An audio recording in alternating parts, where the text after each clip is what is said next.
The Bondage Experience, Lesbian BDSM Erotica, written by Kelly Sanders, narrated by Jessica Howard. Sarah and I had spent nearly a decade together and were involved in a faithful, loving, and devoted relationship that had proven to be quite fruitful for both of us. We loved each other deeply, and our union was one of mutual respect and admiration. She was an experienced spinal surgeon, and I was a professional architect, making us by far the smartest and most successful pairing of all our friends. We never rubbed it in their face, though. Well, not often, anyway. I'd always been rather surprised by just how willing our circle of friends was to accept us, since we were the only lesbian couple we knew. That said, we'd known the girls since high school, and it wasn't difficult to see why the men accepted us as well.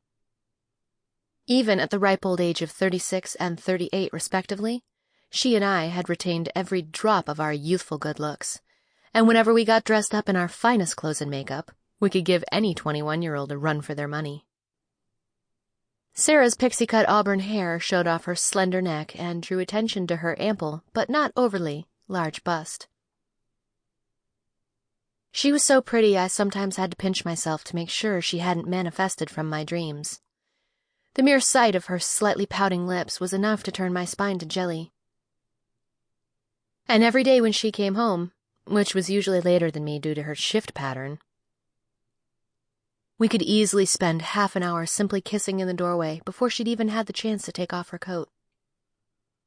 She loved my curvy build and blonde hair and would often spend over an hour playing with my perfectly round breasts and sucking on my delicious pink nipples in bed. We never once allowed our sex life to grow stale, constantly experimenting with various kinks and fetishes. However, everything we had ever tried paled in comparison to what lay ahead of us, when Sarah picked up a copy of The Mistress from the local bookstore. I hadn't heard of it before, choosing to read slightly classier fare instead, but all of her friends at work seemed to be raving over its supposedly saucy storyline. Since we were no longer teenagers, we didn't have sex every night, usually choosing instead to lie in bed with our lamps turned on, wrapped up in our pajamas, with a book in our hands, before going to sleep. Sarah had been poring through the pages of her saucy novel for a few nights and had already reached almost halfway through. She must have been reading it during her lunch breaks as well, I chuckled to myself. The dirty bitch! I'll admit that I was slightly curious as to what it might contain, since she was so deathly quiet lying next to me with the pages clutched in her hands. I almost wanted to stealthily lean over and read a snippet to see what all the fuss was about, but she'd held it so close to her face that any spying was impossible. I made it quite clear that I had no interest in reading such trash, and she'd avoided all conversation about it ever since.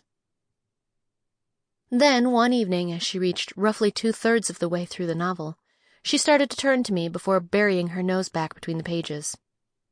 Something was obviously on her mind, but I couldn't tell what. After the third or fourth nervous glance, she peered over at me, and I tried to contain my amusement, biting the inside of my lip to stop myself from giggling or even smiling. I was sure that she had come across some depraved slang word that she didn't recognize and was about to ask me what it meant, but the reality of her request was very different indeed. "Sarah?" she said softly, clenching the bottom lip cutely between her teeth. "What's the matter?" I replied, glancing up from my juicy political thriller with a smile breaking the side of my lips. She hemmed, unsure how to ask the question that was burning inside her.